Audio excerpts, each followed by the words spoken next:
Ouais. Parce que là, y'en a marre. Ça suffit. Ha. Ils nous prennent trop pour des cons, mon pote. Bah, y'en a un de moins aujourd'hui. D'ici quelques jours, grâce au Premier ministre Di Rupo, 2 pandas géants chinois arriveront en Belgique. Ces pandas auront droit à une cérémonie d'accueil à leur descente d'avion à Zaventem. Non, je ne rigole pas, c'est du sérieux. Et au total, pour cette cérémonie, leur location à la Chine et la construction de leur maison au parc Pays d'Aisa, près de Mons, bien entendu, c'est près de 10 millions d'euros qui seront gaspillés. Et au même moment, un syndicat, la FGTB, annonce que pour réduire les dépenses de l'État, plus de 55 000 Belges seront exclus du chômage au 1er janvier 2015. Et pour eux, aucune cérémonie, bien entendu. Les Belges semblent avoir moins de valeur aux yeux du gouvernement Di Rupo que des pandas géants. Parmi les personnes exclues du chômage, nous trouvons en majorité des femmes, 64%. Un tiers des exclus sont chefs de famille, souvent un parent célibataire avec un enfant. Il y a aussi des isolés, des handicapés qui demain se retrouveront sans le moindre cent pour survivre dans notre pays. Vous vous attaquez donc aux plus faibles. Votre politique désastreuse va conduire des enfants à la pauvreté. Quel nom donner à un gouvernement qui s'attaque à ses enfants? Et en dernier recours, ces victimes de votre chasse aux chômeurs devront se tourner vers les CPS pour mendier une aumône que nos communes seront bien incapables de financer, à moins, bien entendu, de s'endetter encore plus auprès des seuls que votre gouvernement protège en finale, les banques. C'est une catastrophe.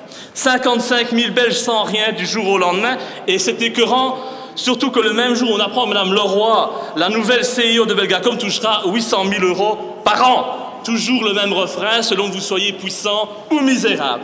Croyez-vous vraiment, Madame la ministre, que rayer 55 000 personnes du chômage, ça va régler tous nos problèmes, que ça va relancer l'économie? Je n'ai pas peur de le dire, Di Rupo et ses amis sont en train de tuer la population belge. Ma question sera donc très simple. Confirmez-vous ces chiffres désastreux?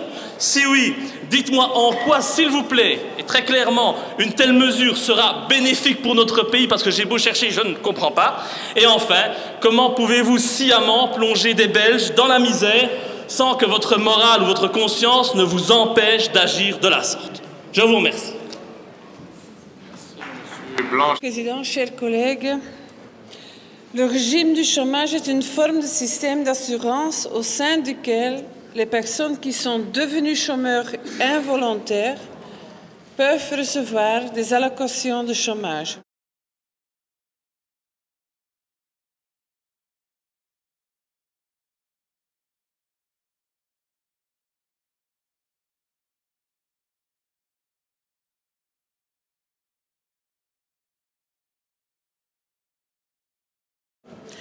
Les chiffres qui circulent allègrement dans la presse sont incorrects et complètement sortis de leur contexte.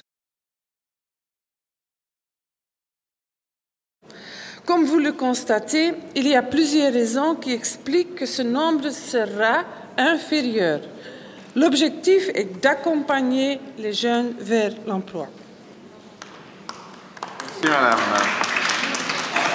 Monsieur Nouy.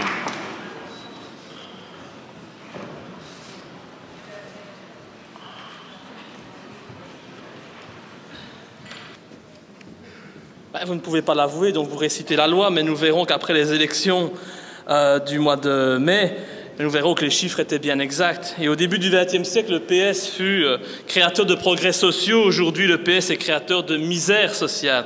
Et le pire, c'est que le Parti socialiste crée cette pauvreté pour en tirer des profits électoraux. Et à ces mêmes personnes qui seront privées de tout, le Parti socialiste osera affirmer lors de la prochaine campagne électorale que sans lui, il y aura un bain de sang social, alors que c'est lui-même qui aujourd'hui est en train de le créer. Et il le crée avec l'assentiment du MR, qui voit d'un bon œil, bien entendu, un futur endettement de nos communes auprès des banques, et du CDH, qui a appris à fermer sa gueule et à renier ses principes pour assouvir tous les désirs du Parti socialiste qui lui garantit une place au pouvoir. Voilà donc quelle est la réalité. Notre pays est en danger à cause des partis politiques, de leur soif de pouvoir et de leur asservissement aux lobbies qui les dirigent. Et tout ce qui compte, c'est de faire des voix pour prendre le pouvoir et se mettre toujours plus d'argent dans les poches. C'est la réalité. Et à vous tous qui représentez ces partis politiques qui détruisent notre pays et appauvrissent nos concitoyens, je n'ai qu'une chose à dire, c'est honte, Honte à vous. Monsieur Blanchard.